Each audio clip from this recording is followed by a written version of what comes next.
Hello friends, welcome back to my channel. Today ఈ వీడియోలో కొత్తగా స్టిచ్చింగ్ నేర్చుకునే వాళ్ళకి బేసిక్ బ్లౌజ్ అనేది ఈజీ మెథడ్లో ఏ విధంగా కటింగ్ చేసుకోవాలో పర్ఫెక్ట్గా ఎక్కడెక్కడ మిస్టేక్స్ వస్తాయి, మిస్టేక్ లేకుండా ఏ విధంగా కట్ చేసుకోవాలి అనేది వివరంగా చెప్తాను. ఇక్కడ నేను 80 సెంటీమీటర్స్ ఉన్న ఒక బ్లౌజ్ పీస్ని తీసుకున్నాను అనమాట. నార్మల్ బ్లౌజ్ పీస్ అండి. తీసుకున్న బ్లౌజ్ పీస్ని హాఫ్కి నీట్గా ఈ విధంగా ఫోల్డ్ చేసుకున్నాను. అండ్ దీనికి కింద ఈ చివరి వైపున బ్యాక్ సైడ్ పార్ట్ అనేది ఎలా కట్ చేసుకోవాలో చూద్దాం. ఫస్ట్ ఓపెన్ ఉన్న సైడ్ మనకు ఆపోజిట్లో ఉండాలి, మడత ఉన్న వైపు మన సైడ్కి ఉండే విధంగా పెట్టుకోవాలి. నేను ఇక్కడ టేప్ మెజర్మెంట్స్తో చూపిస్తున్నానండి. టేప్ మెజర్మెంట్స్తో అయితే ఎక్కువ తక్కువ లేకుండా ఫిట్టింగ్ పర్ఫెక్ట్గా వస్తుందన్నమాట బ్లౌజ్. సో ఇక్కడ మీకు బ్యాక్ సైడ్ పార్ట్ లెంత్ ఎంత అయితే కావాలో దానికన్నా ఒక 1 ఇంచ్ ఎక్స్ట్రా పెట్టుకోవాలి. కింద నడుం పట్టి దగ్గర 1/2 ఇంచ్ ఖర్చు కోసం అండ్ అలాగే షోల్డర్ దగ్గర ఖర్చు కోసం అనమాట, స్టిచ్చెస్ ఉండే ఖర్చు కోసం ఒక 1 ఇంచ్ ఎక్స్ట్రా పెట్టుకొని ఈ విధంగా ఫుల్ లెంత్ అనేది మార్చేసుకోవాలి. అండ్ ఇక్కడ ఫుల్ లెంత్ మార్చేసిన దగ్గర షోల్డర్ వెడల్పు, షోల్డర్ విడ్త్ అనేది ఈ బ్లౌజ్కి నేను 5.5 ఇంచెస్ షోల్డర్ విడ్త్ అనేది తీసుకుంటున్నాను. షోల్డర్ మామూలుగా ఎవరికైనా సరే పెద్దవాళ్ళకి 7 ఇంచెస్ ఆర్ 7.5 ఇంచెస్ ఉంటుంది. కాకపోతే మనం బ్లౌజ్ మార్కింగ్ చేసుకునేటప్పుడు షోల్డర్ విడ్త్ అనేది ఒక 1.5 ఆర్ 2 ఇంచెస్ తగ్గించి పెట్టుకోవాలి. ఎందుకు అంటే కనుక మనకి front side part, back side part neck deep ఎక్కువ ఉంటుంది. సో నెక్ డీప్ ఎక్కువ ఉండడం వల్ల షోల్డర్ మనకి మెయిన్ మెజర్మెంట్ ఎంత ఉందో అంత పెట్టుకుంటే షోల్డర్స్ జారిపోయే ఛాన్స్ ఉంటుంది. చాలామందికి భుజాల దగ్గర జారిపోతున్నాయి, షోల్డర్స్ జారిపోతున్నాయి అంటారు కదా. సో నెక్ డీప్ పెట్టుకున్నప్పుడు షోల్డర్ ఈ విధంగా తగ్గించి మార్క్ చేసుకుంటే భుజాలు జారిపోకుండా ఫిట్టింగ్ కరెక్ట్గా ఉంటుందన్నమాట. సో నేను ఇక్కడ ఈ విధంగా 5.5 ఇంచెస్ దగ్గర మార్క్ చేసుకొని స్ట్రైట్గా ఒక లైన్ అనేది మార్చేస్తున్నాను అనమాట. ఏమనుకోవద్దండి, స్లో చేశాను అని, ఎక్స్ప్లెయిన్ చేయడానికి టైం పడుతుందని చెప్పేసి స్లో చేశాను. సో అందరికీ అర్థమైంది కదా, షోల్డర్ భుజం అనేది బ్లౌజ్కి ఎందుకు తక్కువ ఉంటుంది అనేది. షోల్డర్స్ జారిపోకుండా ఉండడం కోసం ఈ విధంగా తక్కువ పెడదాం నెక్ డీప్ ఉండడం వల్ల. సో ఈ విధంగా లైన్ మార్క్ చేసుకొని అండ్ షోల్డర్ పాయింట్ పెట్టిన దగ్గర నుంచి 6 ఇంచెస్ ఆర్మ్ హోల్ షేప్ కోసం 6 ఇంచెస్ దగ్గర పాయింట్ పెడుతున్నాను. పాయింట్ పెట్టి స్ట్రైట్గా ఒక లైన్ అనేది గీసుకోవాలి. అండ్ షోల్డర్ ఎంత ఉంటే ఆర్మ్ హోల్ మార్క్ కూడా అంతే ఉండాలి. కాకపోతే 1/2 ఇంచ్ స్టిచ్ కోసం పైన షోల్డర్ పైన స్టిచ్చెస్ కోసం కావాలి కాబట్టి మనం ఇక్కడ ఒక 1/2 ఇంచ్ అనేది ఎక్స్ట్రా కలుపుకొని షోల్డర్ డీప్, నెక్ డీప్ అనేది మార్క్ చేసుకోవాలి. ఈ విధంగా షోల్డర్ దగ్గర నుంచి ఆర్మ్ హోల్ కోసం 6 ఇంచెస్ దగ్గర మార్క్ పెట్టుకొని స్ట్రైట్గా ఒక లైన్ అనేది మార్క్ చేసుకున్నాం. అండ్ ఇక్కడ చెస్ట్ రౌండ్ లూజ్ ఎంతైతే ఉంటుందో దాంట్లో డివైడెడ్ బై 4 చేసుకోవాలి. బై 4 చేయడం మీకు రాకపోతే కనుక టేప్ని ఇక్కడ చూపిస్తున్నట్టు 4 మడతల మీద ఫోల్డ్ చేసుకోవాలండి. బై 4 ఎందుకు చేయాలి అంటే బ్యాక్ సైడ్ పార్ట్ 2 మడతల పైన ఉంటుంది, ఫ్రంట్ సైడ్ పార్ట్ 2 మడతల మీద ఫోల్డ్ చేసుకొని మార్కింగ్ చేసుకుంటాం కదా. అందుకని చెస్ట్ రౌండ్ లూజ్ ఎంతైతే ఉందో దాంట్లో బై 4 చేసుకొని ఈ విధంగా మార్క్ చేసుకోవాలన్నమాట. సో టేప్ని ఈ విధంగా 4 మడతల మీద ఫోల్డ్ చేస్తే మనకి టేప్ స్టార్టింగ్ పాయింట్ దగ్గర నుంచి ఫోల్డ్ వేసిన దాకా, టేప్ స్టార్టింగ్ పాయింట్ దగ్గర నుంచి ఈ విధంగా ఫస్ట్ ఫోల్డ్ వేసిన దాకా ఎంతైతే ఉంటుందో అది మెయిన్ చెస్ట్ లూజ్ వస్తుందన్నమాట. దానికి ఒక 2 ఇంచెస్ ఎక్స్ట్రా యాడ్ చేసుకోవాలి ఖర్చు కోసం. మనకి సైడ్ ఖర్చు ఉంటుంది కదా, ఆ ఖర్చు నేను 2 ఇంచెస్ పెడుతున్నాను. 2 ఇంచెస్ సరిపోతుందండి. ఖర్చు మినిమం 2 ఇంచెస్ ఉండాలండి, ఎందుకంటే ఒక్కొక్కసారి ఫ్యాబ్రిక్ షింక్ అయిపోతుంది కదా. సో అందుకని ఇక్కడ 8 ఇంచెస్కి 2 ఇంచెస్ ఎక్స్ట్రా యాడ్ చేసుకొని ఆర్మ్ హోల్ లూజ్ వచ్చే దగ్గర, అంటే ఆర్మ్ హోల్ పాయింట్ వచ్చిన దగ్గర ఈ విధంగా పెట్టి మార్క్ చేసి ఆర్మ్ హోల్ కోసం గీసిన స్ట్రైట్ లైన్కి ఎల్ షేప్లో వచ్చేలాగా ఇక్కడ వీడియోలో చూపిస్తున్నట్టుగా మార్చేస్తున్నా. అండ్ నేను ఇక్కడ ఈ వీడియోలో చూపించే మెజర్మెంట్స్ అన్నీ కూడా 32 సైజ్ బ్లౌజ్ ఉండే వాళ్ళకి కరెక్ట్గా సరిపోతాయండి. మార్కింగ్స్ అన్నీ కూడా పర్ఫెక్ట్గా వస్తాయి అన్నమాట ఈ మెజర్మెంట్స్ మొత్తము. అండ్ ఈ విధంగా చెస్ట్ లూజ్ మార్క్ చేసుకున్నాం కదా. ఇప్పుడు నడుం లూజ్ కూడా సేమ్ డివైడెడ్ బై 4 చేసుకొని పెట్టుకోవాలి. బట్ నేను ఇక్కడ డివైడ్ చేయట్లేదు, సపరేట్ చేయట్లేదు. చెస్ట్ లూజ్ ఎంతైతే ఉందో నడుం లూజ్ కూడా అంతే పెడుతున్నా. బికాస్ డాట్స్ వచ్చి మనం స్టిచ్చింగ్ చేసుకున్నాక ఎక్స్ట్రా ఉన్నది ఖర్చుల్లోకి పెట్టేసుకోవచ్చు అనమాట. సో కింద కూడా ఈ విధంగా మార్క్ చేసుకొని అవుట్లైన్ ఈ విధంగా వచ్చింది. Shoulder, armhole, body loose outline మొత్తం ఈ విధంగా మార్క్ చేసేసుకున్నాను. ఇప్పుడు ఆర్మ్ హోల్ దగ్గర కార్నర్ పాయింట్లో టేప్ పెట్టుకొని 1 ఇంచ్ దగ్గర పాయింట్ మార్క్ చేసుకొని షోల్డర్కి మనం గీసిన straight line and chest loose గీసిన స్ట్రైట్ లైన్ ఈ విధంగా సైడ్ నుంచి ఈ విధంగా లూజ్ అనేది కలుపుకుంటూ ఆ 1 ఇంచ్ పాయింట్ అనేది కలుపుకుంటూ షేప్ అనేది మార్చేసుకోవాలి. Back side arm hole shape ఈ విధంగా మార్చేసుకున్నాను. మార్చేసుకొని షోల్డర్ విడ్త్ అనేది మార్చేసుకోవాలి. ఇక్కడ ఫ్యాబ్రిక్ క్లోజ్ ఉన్న వైపు నుంచి నెక్ వెడల్పు పెడుతున్నాను నేను 2.5 ఇంచెస్ అంటే నెక్ వెడల్పు. దీన్ని బట్టి షోల్డర్ కూడా వస్తుంది. అంటే షోల్డర్ వెడల్పు అనేది 3 ఇంచెస్ ఉంది మెయిన్ షోల్డర్ వెడల్పు and 8 inches main neck deep. దానికన్నా ఒక 1/2 ఇంచ్ ఎక్స్ట్రా పెడుతున్నాను ఎందుకంటే షోల్డర్ పైన స్టిచ్ వస్తుంది కదా, సో దాని ఖర్చు కోసం 1/2 ఇంచ్ ఎక్స్ట్రా. మీకు నెక్ డీప్ ఎంత కావాలో దానికన్నా ఒక 1/2 ఇంచ్ ఎక్స్ట్రా పెట్టుకొని అండ్ పైన షోల్డర్ విడ్త్ 2.5 పెట్టాం కదా, ఇక్కడ కూడా 2.5 ఇంచెస్ దగ్గర మార్క్ చేసుకొని ఈ 2 లైన్స్ని ఎల్ షేప్లో ఈ విధంగా బాక్స్లో గీసుకోవాలి. ఎందుకు ఈ విధంగా అంటే back side neck shape round నీట్గా వస్తుంది అనమాట. ఈ విధంగా చేస్తే ఈ విధంగా బాక్స్లో గీసుకొని ఆర్మ్ హోల్కి ఏ విధంగా అయితే మార్క్ చేసుకున్నామో బ్యాక్ నెక్ కూడా అంతే. మీకు నెక్ కొంచెం డీప్ ఎక్కువ ఉండాలి అండ్ అలాగే కర్వ్ ఎక్కువ ఉండాలి అనుకుంటే తక్కువకి పెట్టుకోండి. నేను ఇక్కడ 1 ఇంచ్ పెట్టాను. 1 ఇంచ్ కాకుండా 1/2 ఇంచ్కి పెట్టుకోవచ్చు. లేదు అంటే ఇంకా లోతుకి మనం గీసిన స్ట్రైట్ లైన్ కన్నా ఇంకొంచెం అవతలకి మార్క్ చేసుకోవచ్చు. షోల్డర్ దగ్గర నుంచి గీసిన లైన్ కన్నా కొంచెం అవతలకి మార్క్ చేసుకొని ఎక్కువ వచ్చేలాగా పెట్టుకోవచ్చు అనమాట బ్యాక్ నెక్. అది చాయిస్ ఎవరికైనా సరే. సో ఈ విధంగా పెట్టాం కదా. ఇప్పుడు ఈ షోల్డర్ అనేది జారిపోవడానికి మెయిన్ రీజన్ కూడా బ్యాక్ నెక్ అయినా ఫ్రంట్ నెక్ అయినా నెక్ డీప్స్ ఎక్కువ ఉంటే షోల్డర్ అనేది జారిపోతుంది. సో నెక్ డీప్ 8.5 ఇంచెస్ కన్నా ఇంకా ఎక్కువ పెడుతున్నారు అనుకుంటే కనుక షోల్డర్ 5 ఇంచెస్ అలా పెట్టుకోండి. 5 ఇంచెస్ కన్నా తక్కువ అవసరం లేదండి. మినిమం 5 ఇంచెస్ షోల్డర్ పెడితే మ్యాక్సిమం షోల్డర్స్ అనేది జారిపోకుండా ఉంటాయి అన్నమాట నెక్ డీప్ పెరిగినా కూడా. సో ఈ విధంగా కంప్లీట్ అయింది కదా. ఇప్పుడు డాట్ పాయింట్స్ ఎలా పెట్టాలో చూద్దాము కింద. సో అందరికీ అర్థమవుతుంది అనుకుంటున్నాను. ఇంకా ఎవరికైనా ఏదైనా డౌట్ ఉంటే కనుక కింద కామెంట్ సెక్షన్లో కామెంట్ చేస్తే రిప్లై అయితే ఇస్తానండి. అండ్ కింద డాట్ పాయింట్ అనేది 4 ఇంచెస్ దగ్గర పెడుతున్నాను నేను. ఫోల్డింగ్ ఉన్న వైపు నుంచి 4 ఇంచెస్ దగ్గర ఒక పాయింట్ అనేది మార్చేస్తున్నాను. ఇది డాట్ పాయింట్. ఈ డాట్ పాయింట్ దగ్గర నుంచి మళ్ళీ 4 ఇంచెస్ పైకి ఈ విధంగా మార్చేస్తున్నాను అనమాట. మనకి డాట్స్ అనేది 4 ఇంచెస్ లెంత్ ఉంటుంది అండ్ అలాగే ఇక్కడ ఒక 1 ఇంచ్ డాట్ అనేది ఉంటుంది అనమాట. ఈ డాట్కి ఇటు సైడ్ ఒక 1/2 ఇంచ్ అంటే ఆ మిడిల్ పాయింట్ దగ్గర నుంచి ఒక్క పక్కన ఒక 1/2 ఇంచ్ ఇంకొక పక్క ఒక 1/2 ఇంచ్ ఈ విధంగా మార్క్ చేసి పైన ఉన్న దగ్గర నుంచి ఈ విధంగా క్రాస్గా ఈ లైన్స్కి కింద పెట్టిన పాయింట్స్కి ఈ విధంగా వీడియోలో చూపించినట్టుగా కలుపుకోవాలి. బ్యాక్ సైడ్ పార్ట్ అనేది కంప్లీట్ అయిపోయింది. మార్కింగ్ అయితే back side part chalk piece marking ఎలా అయితే చేసామో యాస్టీస్గా అదే విధంగా కట్ చేస్తున్నాను. బట్ ఓన్లీ అవుట్లైన్ నెక్ నేను కట్ చేయట్లేదు. ఎందుకంటే నెక్ కట్ చేస్తే ఫ్రంట్ సైడ్ పార్ట్ కట్ చేసుకునేటప్పుడు కొత్తగా ఎవరైతే బ్లౌజెస్ కటింగ్ స్టిచ్చింగ్ నేర్చుకుంటున్నారో వాళ్ళకి కొంచెం ఇబ్బంది అవుతుంది. సో అందుకని నెక్ పార్ట్ కట్ చేయకుండా ఓన్లీ అవుట్లైన్ మాత్రం కట్ చేసుకోవాలండి. అండ్ మన ఛానల్ని కొత్తగా ఎవరైనా చూస్తుంటే ఛానల్ని సబ్స్క్రైబ్ చేసుకొని పక్కనున్న బెల్ ఐకాన్ ప్రెస్ చేసి ఆల్ అని ప్రెస్ చేస్తే నేను ఏదైనా వీడియో అప్లోడ్ చేస్తే మీకు నోటిఫికేషన్ వెంటనే వస్తుందండి. అండ్ ఇక్కడ కింద డాట్ పాయింట్ దగ్గర చిన్న కట్ పెడుతున్నాను. బ్యాక్ సైడ్ మనకి 2 డాట్స్ ఉంటాయి. ఈ డాట్స్ అనేది సమానంగా రావడానికి యూస్ అవుతుంది. కట్ పాయింట్ అనేది మనం ఒక డాట్ మార్కింగ్ చేసుకున్నాం. ఈ కట్ పాయింట్ పెట్టడం వల్ల ఇంకొక డాట్ అనేది పర్ఫెక్ట్గా సమానంగా వస్తుందన్నమాట మెజర్మెంట్ అనేది. అండ్ మనం తీసుకున్న బ్లౌజ్ పీస్లో కింద వైపున ఈ విధంగా బ్యాక్ సైడ్ పార్ట్ కట్ చేసుకున్నాను.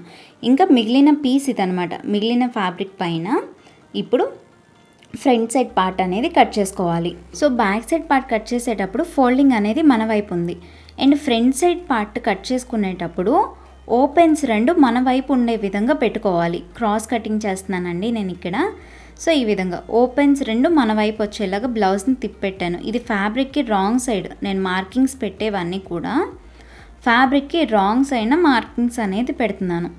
సో ఇక్కడ క్రాస్ వచ్చే వైపున మీకు ఈ విధంగా షేప్ కనిపిస్తుందండి. రివర్స్ తిప్పినప్పుడు ఇక్కడ ఈ విధంగా ఆ కార్నర్ దగ్గర నుంచి మనం ఉన్న వైపుకి ఓపెన్ సైడ్ ఈ విధంగా పట్టుకుంటే క్రాస్ కనిపిస్తుంది. ఈ విధంగా క్రాస్ ఉన్న దగ్గర బాడీ పార్ట్ని బ్యాక్ సైడ్ బాడీ పార్ట్ని ఇక్కడ వీడియోలో చూపిస్తున్నట్టుగా పైన పెట్టుకోవాలి. జాగ్రత్తగా చూడండి ఇక్కడ ఏ విధంగా అయితే పెట్టానో అండ్ షోల్డర్ దగ్గర ఏ విధంగా వచ్చింది అండ్ అవుట్లైన్ మొత్తం ఎలా వచ్చింది అనేది 1కి 2 సార్లు జాగ్రత్తగా చూడండి. కన్ఫ్యూజ్ అవ్వద్దండి. సో మళ్ళీ చూపిస్తున్నాను ఏ విధంగా పెట్టాను అనేది. ఇక్కడ క్రాస్ ఈ విధంగా వస్తుంది కదా, ఈ క్రాస్ ఈ విధంగా వచ్చే దగ్గర మనకి బ్యాక్ సైడ్ పార్ట్ని అడ్జస్ట్ చేసుకోవాలన్నమాట. అంటే నెక్ ఫుల్ బాడీ వచ్చేలాగా. నేను ఇక్కడ కొంచెం డిఫరెంట్గా ఈజీ మెథడ్లో చూపిస్తున్నాను అండి, కొత్తగా నేర్చుకునే వాళ్ళకి ఈజీగా అర్థం అవ్వాలని చెప్పేసి. అంటే క్రాస్ బెల్ట్ అనేది సపరేట్గా తీయకుండా ఒకేసారి బ్యాక్ పార్ట్ అంటే ఫ్రంట్ సైడ్ పార్ట్ కట్ చేసుకునే దాంతోపాటు సో కింద క్రాస్ బెల్ట్ కూడా ఒకేసారి తీసేస్తామన్నమాట. ఈ విధంగా నీట్గా బ్యాక్ సైడ్ షోల్డర్ పాయింట్ ఎక్కడి దాకా వచ్చింది అనేది జాగ్రత్తగా చూసుకోండి. షోల్డర్ ఎక్కడి దాకా వచ్చింది అండ్ అలాగే కింద అవుట్లైన్ కూడా ఒక 1/2 ఇంచ్ ఖర్చు ఉండేలాగా ఇదిగోండి మిగిలిన ఫ్యాబ్రిక్ పైన ఈ విధంగా పెట్టుకున్నాను అనమాట. ఈ విధంగా నేను పెట్టుకొని ఇక్కడ ఈ విధంగా పెట్టినప్పుడు ఫ్రంట్ సైడ్ పార్ట్ షోల్డర్కి 2 పార్ట్లు కింద 2 పార్ట్లు 2 లేయర్ పైన ఉంటాయి. ఈ 2 లేయర్లు అనేది సమానంగా ఉందా ఎక్కువ తక్కువలు ఉందా చూసుకోవాలి. ఎందుకంటే ఎక్కువ తక్కువలు ఉందంటే షోల్డర్ మళ్ళీ నీట్గా రాదనమాట. సో సమానంగానే ఉంది. ఈ విధంగా పెట్టుకొని షోల్డర్ ఆర్మ్ హోల్ యాజ్ టీజ్గా మనకి బ్యాక్ సైడ్ పార్ట్ ఎలా అయితే ఉందో అదే విధంగా మార్చేస్తున్నాను. ఇక్కడ చూడండి నేను నెక్ షేప్ ఎక్కడి దాకా వచ్చిందో ఆ పాయింట్ కూడా మార్చేసాను. ఈ విధంగా మార్చేసుకొని మనకి back side part arm hole shape ఉంది కదండి, అంటే ఎల్ బాక్స్ లాగా గీసి ఆర్మ్ హోల్ షేప్ అనేది మార్చేసాను కదా. ఈ కర్వ్ షేప్ అనేది ఎక్కడి నుంచి స్టార్ట్ అవుతుంది ఎక్కడి దాకా ఎండ్ అయిందో ఆ స్టార్టింగ్ పాయింట్ దగ్గర నుంచి ఎండింగ్ ఈ కర్వ్ పాయింట్ ఎక్కడైతే ఉందో అక్కడ చిన్న మార్క్ లాగా గీస్తున్నాను. ఈ విధంగా ఇది ఫ్రంట్ సైడ్ ఆర్మ్ హోల్ లో పెట్టడానికి యూజ్ అవుతుంది. జస్ట్ ఈ కర్వ్ పాయింట్స్ ఎక్కడ ఉన్నాయో ఆ కర్వ్ పాయింట్స్ దగ్గర మాత్రం చిన్నగా ఈ విధంగా మార్క్ గీసాను వీడియోలో చూపించినట్టు. అండ్ ఈ విధంగా మార్క్ గీసుకొని ఇప్పుడు బ్లౌజ్కి ఫ్రంట్ సైడ్ నెక్ ఉండే వైపు అండ్ లెంత్ ఉండే వైపు సైడ్న ఖర్చు ఉండే వైపు ఒక 1/2 ఇంచ్ ఎక్స్ట్రా అనేది పెట్టుకోవాలి. ఓన్లీ నెక్ లెంత్ సైడ్ ఖర్చు ఉండే వైపు మాత్రమే 1/2 ఇంచ్ ఎక్స్ట్రా అనేది పెట్టుకోవాలి. ఈ 1/2 ఇంచ్ ఎక్స్ట్రా ఎందుకంటే ఆ డాట్స్ పెట్టినప్పుడు ఫ్రంట్ సైడ్ పార్ట్ అనేది కొంచెం తగ్గినట్టు చుట్టూరు షింక్ అయినట్టు అవుతుంది అనమాట, జస్ట్ ఆ షేప్ దగ్గర. సో అందుకని చెప్పేసి ఈ విధంగా ఇదొక మెథడ్ అండి. అంటే నేను చూపించే మెథడ్ ఎలా అంటే క్రాస్ బెల్ట్ కూడా కలిపి ఒకేసారి కట్ చేసుకుంటాం. ఎప్పుడైనా సరే బ్లౌజ్కి ఫ్రంట్ సైడ్ పార్ట్ ఒకసారి తీస్తాం, క్రాస్ బెల్ట్ ఒకసారి తీస్తాం. బట్ ఇక్కడ అలా కాదు, ఈజీ మెథడ్ అనమాట. కొత్తగా ఎవరైతే నేర్చుకున్నారో వాళ్ళకి చాలా ఈజీగా ఉంటుంది. సో క్రాస్ బెల్ట్ కూడా కలుపుకొని కట్ చేసుకోవడం కోసం ఈ విధంగా చుట్టూరు అవుట్లైన్ 1/2 ఇంచ్ ఎక్స్ట్రా అనేది నేను మార్చేస్తున్నాను అనమాట. ఓన్లీ ఖర్చులుండే వైపు నెక్ ఉండే వైపు అండ్ అలాగే కింద వైపు అనమాట. ఈ విధంగా మార్చేసుకొని బ్యాక్ సైడ్ నెక్ దగ్గర నుంచి మనం పెట్టిన ఎక్స్ట్రా లైన్ దాకా ఎంత ఉందో చెక్ చేసాను. ఇక్కడ 3 ఇంచెస్ ఉంది. బ్యాక్ సైడ్ నెక్ పాయింట్ దగ్గర నుంచి కరెక్ట్గా 3 ఇంచెస్ ఉంది. ఈ 3 ఇంచెస్ మనం ఫ్రంట్ నెక్ మెజర్ చేసుకునేటప్పుడు కరెక్ట్ మెజర్మెంట్ చెక్ చేసుకోవడానికి ఈజీగా ఉంటుంది. అండ్ ఈ విధంగా మార్చేసుకున్నాక ఇప్పుడు మన ఆర్మ్ హోల్ పెట్టిన ఈ 2 పాయింట్స్ షేప్ ఉన్నది, ఆ షేప్ దగ్గర నుంచి ఒక 1/2 ఇంచ్ లోపలికి మార్చేసుకోవాలన్నమాట. ఫ్రంట్ సైడ్ ఆర్మ్ హోల్ లో ఉంటుంది. ఆర్మ్ హోల్ లో పెట్టడం వల్ల తిత్తులు లేకుండా నీట్గా ఉంటుంది. సో ఈ షేప్ ఉన్న దగ్గర ఈ వంపు ఉన్న దగ్గర మాత్రమే ఆర్మ్ హోల్ లో వచ్చేలాగా ఈ విధంగా పెట్టుకోవాలి. సో అర్థమైంది కదా ఆ 2 పాయింట్స్ ఎందుకు పెట్టుకున్నామో. ఆ 2 పాయింట్స్ పెట్టడం వల్ల షేప్ ఎక్కడుందో తెలుస్తుంది. ఆ షేప్ ఉన్న దగ్గర ఆర్మ్ హోల్ లో అనేది పెట్టాం. ఇప్పుడు షోల్డర్ పాయింట్ దగ్గర నుంచి ఫ్రంట్ సైడ్ నెక్ లెంత్, మీకు ఫ్రంట్ సైడ్ నెక్ లెంత్ ఎంతైతే కావాలనుకుంటారో అక్కడ దాకా నేను ఇక్కడ 6 ఇంచెస్ దగ్గర మార్చేస్తున్నాను. కరెక్ట్గా షోల్డర్కి స్ట్రైట్గా పెట్టాలి. మనకి ఇక్కడ క్రాస్ ఫోల్డింగ్ మీద ఉంది అంటే క్రాస్గా ఉంది కాబట్టి కరెక్ట్గా స్ట్రైట్ అనేది తెలియదు. సో నేను ఇక్కడ స్ట్రైట్గా లైన్ మార్చేస్తున్నాను. బట్ స్ట్రైట్గా ఉందో లేదో తెలుసుకోవడం కోసం ఇందాక మనం గీసిన ఎక్స్ట్రా లైన్ దగ్గర నుంచి బ్యాక్ నెక్ 3 ఇంచెస్ ఉంది కదా, సో ఇది కూడా అంతే 3 ఇంచెస్ దాకా కరెక్ట్గా స్ట్రైట్ అనమాట. మనకి ఈ విధంగా చెక్ చేస్తే కరెక్ట్గా స్ట్రైట్ లైన్ అనేది తెలుస్తుంది. కొంచెం క్రాస్గా గీసాను నేను. సో ఇప్పుడు మనం పెట్టిన ఎక్స్ట్రా లైన్ నుంచి 3 ఇంచెస్ దగ్గరికి మార్చేసి షోల్డర్ దగ్గర నుంచి కరెక్ట్ స్ట్రైట్ అనేది మార్చేసాం. ఫ్రంట్ నెక్ 5 ఇంచెస్ 6 ఇంచెస్ దాకా పెట్టుకోవచ్చు. సో మనం గీసిన నెక్ పాయింట్ దగ్గర నుంచి స్ట్రైట్గా ఒక లైన్ గీసి ఎల్ షేప్లో సేమ్ బ్యాక్ నెక్కి ఏ విధంగా అయితే షేప్ మార్చేసుకున్నామో ఫ్రంట్కి కూడా అంతే రౌండ్ షేప్ నార్మల్ రౌండ్ పెట్టానండి.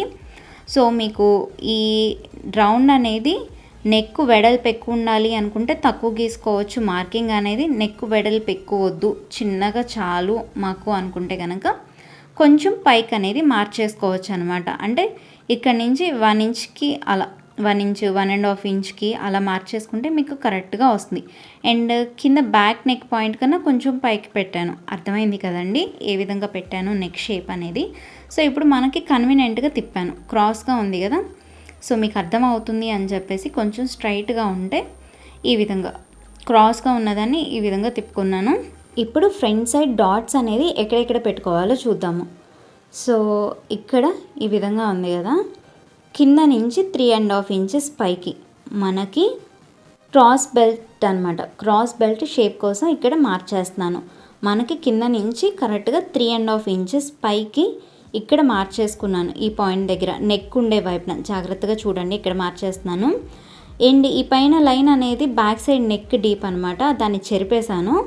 అండ్ ఇక్కడ 3.5 ఇంచెస్ మార్క్ పెట్టుకున్నాం కదా ఖర్చులు ఉండే వైపున, ఇక్కడ 3.5 ఇంచెస్ పెట్టుకున్నాము. క్రాస్ బెల్ట్కి ఉక్సులు వచ్చే పార్ట్ దగ్గర 3.5 పెట్టాము, ఉక్సులు కాజాలు వచ్చే దగ్గర. అండ్ సైన ఖర్చు వచ్చే దగ్గర 2.5 ఇంచెస్ పెట్టుకోవాలి డీప్ అనేది. సో ఈ విధంగా 2.5 ఇంచెస్ దగ్గర నాకు చిన్న పీస్ లాగా తగ్గిందండి క్రాస్లో. బికాస్ క్రాస్ బెల్ట్ మనం ఫ్రంట్ పార్ట్ అండ్ అలాగే క్రాస్ బెల్ట్ ఒకేసారి కట్ చేస్తున్నాం కాబట్టి నాకు కార్నర్లో తగ్గింది. బట్ అది ఖర్చుల పార్ట్ కాబట్టి నో ప్రాబ్లం. అండ్ ఇక్కడ మనం ఉక్సులు పట్టి దగ్గర పెట్టిన పాయింట్ దగ్గర నుంచి కింద పెట్టిన 2.5కి ఈ విధంగా షేప్ అనేది మార్చేసుకున్నాను వీడియోలో చూపించినట్టుగా. Front side part cross belt ఎందుకు కలిపి కట్ చేస్తున్నానంటే కొత్తగా నేర్చుకునే వాళ్ళకి చాలా ఈజీ మెథడ్ అండి ఈ విధంగా కట్ చేస్తే కనుక.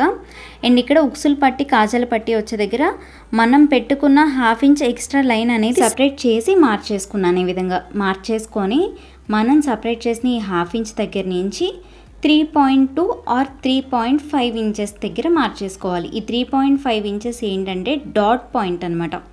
ఫ్రంట్ సైడ్ పార్ట్కి కింద ఉండే మెయిన్ డాట్ పాయింట్ ఈ విధంగా ఇక్కడ వీడియోలో చూపిస్తున్నట్టుగా చెక్ చేసుకోవాలి. అండ్ ఈ డాట్ పాయింట్ పెట్టిన దగ్గర నుంచి డాట్ లెంత్ అనమాట 2 ఇంచెస్ డాట్ లెంత్, మనకి మిడిల్ డాట్ లెంత్ 2 ఇంచెస్ పెడుతున్నానండి. ఈ విధంగా పెట్టుకొని ఈ డాట్ లెంత్ని స్ట్రైట్గా ఈ విధంగా మార్చేసుకున్నాను. ఇప్పుడు ఖర్చుల వైపున ఇంకొక డాట్ అనేది మార్చేస్తున్నాను. ఈ ఖర్చుల వైపున పెట్టే డాట్ ఏంటంటే బ్లౌజ్ టైట్గా ఫిట్టింగ్ కంఫర్టబుల్గా ఉండడం కోసం పెడతామన్నమాట. ఈ సైన్ పెట్టే డాట్ నేను 1/2 ఇంచ్ పెడుతున్నానండి. ఇది 1 ఇంచ్ 1.5 ఇంచ్ అంటే కింద క్రాస్ బెల్ట్ దగ్గర నుంచి ఒక 1/2 ఇంచ్ పైకి పెట్టాను. మీరు 1 ఇంచ్ 1.5 ఇంచ్ దగ్గర కూడా పెట్టుకోవచ్చు, అది చాయిస్ అనమాట, depends on your choice. And ఇక్కడ ఫ్రంట్ పార్ట్ షేప్ కోసం అని చెప్పేసి 1.7 ఇంచెస్ దగ్గర మనం పెట్టిన ఈ ఫస్ట్ డాట్ దగ్గర నుంచి కరెక్ట్గా ఆమ్ హోల్ అండ్ అలాగే సైడ్ ఖర్చులు కనిపించే ఈ కార్నర్ ఉంది కదా మూల, ఆ వైపుకి టేప్ ఉండే విధంగా పెట్టుకొని ఈ ఫస్ట్ డాట్ దగ్గర నుంచి 1.7 ఇంచెస్ దాకా మార్క్ పెట్టుకున్నాను. కరెక్ట్గా 1.7 దాకా ఈ టేప్ అనేది కరెక్ట్గా ఆ కార్నర్కి స్ట్రైట్గా ఉండేలాగా పెట్టుకోవాలి. పెట్టుకొని ఈ డాట్ పాయింట్ దగ్గర నుంచి మనం క్రాస్ బెల్ట్ సైడ్ ఖర్చుల వైపు ఒక డాట్ పెట్టుకున్నాం కదా, ఆ డాట్కి ఈ విధంగా స్ట్రైట్గా మార్చేసుకోవాలి. మీరు ఇక్కడ స్కేల్ యూస్ చేయొచ్చండి స్ట్రైట్గా మార్కింగ్స్ రాకపోతే కనుక. ఇది ఒక డాట్ పాయింట్ అనమాట. ఈ విధంగా పెట్టుకొని మళ్ళీ సేమ్ 1.7 ఇంచెస్ దగ్గర ఇంకొక డాట్ అనమాట, ఆమ్ హోల్ దగ్గర వచ్చే డాట్. ఈ 2 డాట్స్ పెట్టాం కదా, మళ్ళీ 1.7 ఇంచెస్ దగ్గర మనం పెట్టిన ఈ డాట్ దగ్గర నుంచి ఇక్కడ ఏ డాట్ అయితే పెట్టామో ఆ డాట్ దగ్గర నుంచి కరెక్ట్గా 1.7 దగ్గర మార్క్ అనేది పెట్టుకోవాలి. సో మీకు అర్థమవుతుంది కదా, 1.7 అంటే ఇక్కడ అనమాట. ఈ డాట్ దగ్గర నుంచి ఈ విధంగా పెట్టాలి. ఇప్పుడు టేప్ అనేది నెక్కి ఎల్ షేప్ ఏ విధంగా మార్చేసాం, ఈ కార్నర్కి స్ట్రైట్గా టేప్ ఉండే విధంగా పెట్టుకోవాలి. జాగ్రత్తగా చూస్తే అర్థమవుతుందండి ఈజీగానే. ఇదిగోండి 1.7 అంటే ఇది, ఈ డాట్ పాయింట్ దగ్గర నుంచి కరెక్ట్గా ఈ ఎల్ షేప్కి స్ట్రైట్గా టేప్ ఉండేలాగా పెట్టుకున్నాను. ఈ విధంగా పెట్టుకొని ఇక్కడ ఒక పాయింట్ అనేది ఈ ఎల్ షేప్కి స్ట్రైట్గా నెక్ పాయింట్కి స్ట్రైట్గా టేప్ ఈ విధంగా పెట్టుకొని 1.7 దగ్గర ఈ విధంగా మార్చేసుకొని ఇప్పుడు ఆమ్ హోల్ కర్వ్ షేప్ వచ్చింది కదా, అంటే ఆమ్ హోల్లో కర్వ్ షేప్ ఉంది కదా, దానికి కరెక్ట్గా మధ్యలో మీకు ఆ ఆమ్ హోల్ కర్వ్ షేప్ ఎంత ఉందో చెక్ చేసుకోండి. చెక్ చేసుకొని కరెక్ట్గా దానికి మధ్యలో అనమాట ఆమ్ హోల్ షేప్కి కరెక్ట్గా మధ్యలో ఒక పాయింట్ పెట్టి మనం పెట్టిన డాట్ పాయింట్కి మళ్ళీ స్ట్రైట్గా ఒక మార్క్ అనేది గీసుకోవాలి. ఇక్కడ వీడియోలో చూపిస్తున్నట్టుగా అనమాట. సో 3 డాట్స్ కంప్లీట్ అయినాయి. ఇంకొక డాట్ ఉంటుంది, అది ఉక్సుల పట్టి కాజల పట్టి సైడ్ అనమాట. సో ఇక్కడ ఉక్సుల పట్టి కాజల పట్టి సైడ్ నేను 3 ఇంచెస్ దగ్గర కరెక్ట్గా నెక్ పాయింట్ దగ్గర నుంచి 3 ఇంచెస్ దగ్గర మార్చేస్తున్నాను. మీకు ఒకవేళ నెక్ డీప్ కొంతమందికి ఎక్కువ ఉంటుంది కదండి, ఎలా చెక్ చేసుకోవాలి అంటే ఈ ఉక్సులు పట్టి కాజాల పట్టికి కరెక్ట్గా మధ్యలో అనమాట, నెక్ పాయింట్ దగ్గర నుంచి కరెక్ట్గా క్రాస్ బెల్ట్కి ఈ మధ్యలో ఉండి ఈ స్ట్రైట్ లైన్ మధ్యకి మార్క్ చేసుకొని ఆ మధ్య దగ్గర నుంచి మళ్ళీ ఇక్కడ 1.7 ఇంచెస్, మళ్ళీ 1.7 ఇంచెస్ దగ్గర మనం కింద డాట్ పెట్టుకున్నాం కదా, కింద ఫస్ట్ పెట్టిన డాట్ దగ్గర నుంచి 1.7 ఇంచెస్ ఈ విధంగా. ఇప్పుడు టేప్ ఎట్ సైడ్ ఉండాలంటే ఈ కార్నర్ సైడ్, ఇక్కడ మీకు ఉక్సుల పట్టీకి అండ్ నెక్ పార్ట్కి కార్నర్ కనిపిస్తుంది కదా, ఈ కార్నర్ వైపు టేప్ ఉండేలాగా పెట్టుకొని డాట్ మార్క్ చేశాను. అండ్ దీనికి కొంచెం డిఫరెంట్, మరి 1.7 ఉండదు, 2 అలా ఉంటుంది, డోంట్ వరీ, ఏం కదండి, షేప్ అయితే కరెక్ట్గా వస్తుంది. అండ్ మనం మధ్యలో గీసిన మార్కింగ్ నుంచి ఈ డాట్కి ఈ విధంగా మార్క్ అనేది కలుపుకున్నాను. అన్ని డాట్స్కి ఒక్కొక్క డాట్ ఎంత పెట్టాలి అనేది నేను తర్వాత చూపిస్తాను, అంటే స్టిచ్చింగ్ చేసేటప్పుడు చూపిస్తాను. సో మార్కింగ్ ఎలా అయితే చేశానో యాజ్ టీజ్గా అదే విధంగా కట్ చేసేసుకోవాలన్నమాట. సో అర్థమవుతుంది కదండి అందరికీ. అండ్ నెక్స్ట్ టైం ఎప్పుడైనా వేరే టైప్లో కూడా చూపిస్తాను బ్లౌజ్ కటింగ్, అంటే క్రాస్ బెల్ట్ విడిగా తీసుకునే విధంగా చూపిస్తాను. ఈ విధంగా పెడితే మీకు ఫ్రంట్ పార్ట్ లెంత్ ఎలా వస్తుంది ఏంటి అనేది కన్ఫ్యూషన్ లేకుండా ఉంటుంది. అండ్ ఇక్కడ సైడ్ నాకు కొంచెం తగ్గింది కదా, అది ఖర్చులోకే పోతుంది, క్రాస్ బెల్ట్ కొంచెం తగ్గినా కూడా. సో ఈ విధంగా కట్ చేసి ఇక్కడ ఫ్రంట్ మిడిల్ డాట్కి ఒక 1 ఇంచ్ డాట్ లాగా పెడుతున్నాను అనమాట. ఆ మిడిల్ డాట్కి ఇక్కడ 1/2 ఇంచ్, ఇటు సైడ్ 1/2 ఇంచ్, ఆ స్ట్రైట్ లైన్కి లెఫ్ట్ సైడ్ ఒక 1/2 ఇంచ్, రైట్ సైడ్ ఒక 1/2 ఇంచ్ పెట్టి పైనుంచి ఈ విధంగా క్రాస్గా మార్క్ అనేది గీసా వీడియోలో చూపించినట్టుగా. అండ్ ఈ విధంగా మార్క్ చేసుకొని ఇప్పుడు కింద క్రాస్ బెల్ట్ కూడా కట్ చేసేసుకోవాలి, అంటే సపరేట్ చేసేసుకోవాలన్నమాట బ్లౌజ్ది. సో ఈ విధంగా ఇక్కడ వీడియోలో చూపిస్తున్న విధంగా సపరేట్ చేస్తున్నాను. క్రాస్ బెల్ట్ కొంచెం తగ్గినా ఏం కాదు, అంటే నాకు తగ్గింది కదా, బట్ ఏం కాదు, ఖర్చులోకి వెళ్ళిపోయే పార్ట్ అయినా అది ఎక్స్ట్రా వస్తుంది. క్రాస్ బెల్ట్ కూడా మనకు తీసుకున్న దానికన్నా ఎక్స్ట్రానే ఉంటుంది, కింద డాట్ పెట్టేసరికి ఎక్కువ అవుతుంది అనమాట. స్టిచ్చింగ్ చేసేటప్పుడు మీకు అర్థమవుతుందండి ఇది ఏం చెప్తున్నాను అనేది. అండ్ ఇప్పుడు ఫ్రంట్ సైడ్ 2 పార్ట్స్కి డాట్స్ అన్నీ కూడా మనకి ఈక్వల్గా ఉండాలి. ఒకదానికి మనం మార్క్స్ అనేది గీసుకున్నాం, మరి రెండో పార్ట్కి కూడా డాట్స్ ఈక్వల్గా ఉండడానికి చిన్న చిన్న కట్స్ పెడుతున్నాయి. చూడండి చాలా చిన్న కట్, మీరు ఇక్కడ చూస్తున్నారు కదా, కరెక్ట్గా మిడిల్ పాయింట్కి, ఆ డాట్ మిడిల్ పాయింట్కి చిన్న కట్. అదే కాదు, మిగిలిన డాట్స్ అన్నిటికీ కూడా చాలా చిన్ని కట్స్ అనేది పెడుతున్నా. ఈ కట్స్ ఎందుకు అంటే మనకి ఫ్రంట్ సైడ్ 2 పార్ట్స్కి డాట్స్ అనేది ఈక్వల్గా సమానంగా ఉండడం కోసం ఈ డాట్స్ అనేది పెడుతున్నా గుర్తుకి. ఈ విధంగా పెట్టి ఫ్రంట్ సైడ్ 2 పార్ట్ని సపరేట్ చేస్తున్నాను. ఇది రాంగ్ సైడ్ అనమాట. డాట్స్ నేను పెట్టింది చాక్ పీస్ మార్కింగ్ మొత్తం కనిపించేది బ్యాక్ పార్ట్కి ఫ్రంట్ పార్ట్కి రాంగ్ సైడ్ అనమాట, అంటే కుట్లు ఉండే వైపు. ఈ విధంగా సపరేట్ చేసేసాను. సపరేట్ చేసి ఇప్పుడు మార్క్స్ కనిపించిన ఫ్యాబ్రిక్, అది కూడా రాంగ్ సైడే, మార్క్స్ కనిపించిన ఫ్యాబ్రిక్ పైన మార్క్స్ ఇటు సైడ్ చాక్ పీస్ మార్కింగ్ ఎటువైపు అయితే ఉందో దాన్ని ఈ విధంగా ఒకదానిపైన ఒకటి సమానంగా నీట్గా పెట్టుకోవాలి. సమానంగా ఎలా తెలుస్తుంది అంటే మనం డాట్స్ ఉన్న దగ్గర చిన్న కట్స్ చేసాం కదా, ఆ కట్స్ అన్నీ కూడా సమానంగా నీట్గా వచ్చేలాగా ఒకదానిపైన ఒకటి పెట్టుకొని పైన ట్యాప్ చేయాలన్నమాట. ఈ విధంగా ఇప్పుడు చాక్ పీస్ మచ్చలు ఏమవుతాయంటే కింద దాని మీద కూడా ఈ విధంగా అచ్చు పడిపోతుంది. సో ఈ విధంగా అచ్చు పడినప్పుడు చాక్ పీస్తో ఈ మార్కింగ్స్ అన్నీ కూడా కొంచెం డార్క్గా గీసుకోండి, స్టిచ్చింగ్ చేసేదాకా ఉండాలి కాబట్టి ఈ మార్కింగ్స్ అన్నీ కూడా డార్క్గా గీస్తే ఇప్పుడు మనకి ఫ్రంట్ సైడ్ 2 పార్ట్స్కి డాట్ లెంత్లు లూజులు మొత్తం సమానంగా ఈక్వల్గా ఉంటాయి అన్నమాట. సో ఈ విధంగా కంప్లీట్ అయిపోయింది కదా. సో రెండు కూడా సమానంగా ఉన్నాయి. ఇక్కడ ఎక్స్ట్రా లైన్ కూడా మార్చేసేసుకున్నాను ఫ్రంట్ సైడ్, ఉక్సులు పట్టిది కాజాల పట్టిది అనమాట. సో ఇవి కంప్లీట్ అయిపోయినాయి. ఇప్పుడు బ్యాక్ సైడ్ పార్ట్కి మనం నెక్ పార్ట్ అనేది కట్ చేసుకోలేదు కదా, ఇక ఈ నెక్ కూడా మొత్తం షేప్ ఎలా ఉందో అలా కట్ చేసేసుకున్నానండి. ఫ్రంట్ సైడ్ పార్ట్ ఈ విధంగా తీసాం. ఈ ఫ్రంట్ సైడ్ పార్ట్ తీయంగా మిగిలిన ఫ్యాబ్రిక్ ఇదనమాట. ఈ చివరిలో మిగిలిన ఫ్యాబ్రిక్ హ్యాండ్స్ కోసం, హ్యాండ్స్ కట్టింగ్కి వాడుతున్నాను. ఈ విధంగా ఈ మార్క్స్ అనేది, ఈ నేమ్స్ అనేది హ్యాండ్కి లోపల వైపుకి వచ్చేస్తున్నాయండి. మీకు కూడా హ్యాండ్కి లోపల వైపుకి రాంగ్ సైడే ఉంటాయి డాట్స్ అనేవి, ఈ మార్కింగ్స్ అనేవి. సో ఇప్పుడు ఈ హ్యాండ్ని ఈ విధంగా హాఫ్కి ఫోల్డ్ చేసుకున్నాను. మిగిలిన ఫ్యాబ్రిక్ని ఈ విధంగా హాఫ్కి ఫోల్డ్ చేసుకున్నాను. 4 లేయర్స్ పైన ఉంది. ఇక్కడ మీకు హ్యాండ్ ఫుల్ లెంత్ ఎంత అయితే కావాలో దానికన్నా ఒక 1 ఇంచ్ ఎక్స్ట్రా పెట్టుకోవాలి ఖర్చు కోసం. సో ఈ విధంగా కింద కొంచెం ఎక్స్ట్రా పెట్టుకొని పైన షోల్డర్ ఉండే వైపున ఈ విధంగా స్ట్రైట్గా మార్కింగ్ చేస్తున్నాను. నాకు ఫ్యాబ్రిక్ తగ్గిందండి, ఎందుకంటే మనం ఫ్రంట్ సైడ్ పార్ట్ డాట్స్తో కలిపి కట్ చేసుకుంటే ఫ్యాబ్రిక్ కొంచెం ఎక్కువ పడుతుంది, అంటే 90 సెంటీమీటర్స్ అలా పడుతుంది అనమాట. కాకపోతే ఈజీ మెథడ్. అండ్ ఇక్కడ పైన షోల్డర్ జాయిన్ చేసే వైపున 7 ఇంచెస్ దగ్గర మార్క్ చేశాను. ఈ 7 ఇంచెస్ మనకి ఆర్మ్ హోల్ లూజ్, మనకి డ్రెస్ ఫిట్టింగ్ వేసుకునేటప్పుడు పెట్టుకుంటాం కదా, ఆర్మ్ హోల్ లూజ్లో హాఫ్కి ఈ విధంగా మార్క్ చేసుకొని మనం పెట్టిన ఆ మార్క్ దగ్గర నుంచి హ్యాండ్ డౌన్ అనమాట, మనకి front side hand down 2.5 inches దగ్గర ఈ విధంగా పెడుతున్నాను. సో మీకు ఒకవేళ హ్యాండ్ లెంత్లు ఎక్కువ కావాలి అనుకుంటే ఫ్యాబ్రిక్ కొంచెం ఎక్స్ట్రా తీసుకోవాల్సి ఉంటుందండి. అండ్ హ్యాండ్ డౌన్ పెట్టిన దగ్గర నుంచి షోల్డర్కి జాయింట్ చేసే వైపుకి ఈ విధంగా పైకి షేప్ అనేది మార్చేసుకొని ఈ విధంగా కట్ చేసుకోవాలి. నాకు ఖర్చులు లేకుండా కరెక్ట్గా వచ్చింది. ఖర్చుల కోసం ఒక 2 ఇంచెస్ ఎక్స్ట్రా ఉండే చిన్న చిన్న పీసెస్ అనేది యాడ్ చేసుకుంటాను. సో ఈ విధంగా ఎలా అయితే మార్చేసుకున్నామో సేమ్ అదే విధంగా షేప్ అనేది కట్ చేస్తున్నాను. హ్యాండ్ లో అనేది స్టిచ్చింగ్ చేసుకునేటప్పుడు చూపిస్తాను అండి ఈ విధంగా చేయాలో. అండ్ ఇక్కడ హ్యాండ్కి ఒక వైపున జాయింట్ ఉంటుంది, ఆ జాయింట్ని ఈ విధంగా ఓపెన్ చేసేసుకున్నాను. అండ్ దీనికి ఖర్చుల కోసం లేదు కదా ఫ్యాబ్రిక్, నేను ఒక 4 పీసెస్ తీసుకున్నాను జాయింట్ చేసుకుందామని చెప్పేసి. ఖర్చుల కోసం ఒక 2.5 ఇంచెస్ ఎక్స్ట్రా పీసెస్ అనేది తీసుకున్నా. 2.5 ఇంచెస్ వెడల్పు, హ్యాండ్ లెంత్ ఎంత ఉందో అంత.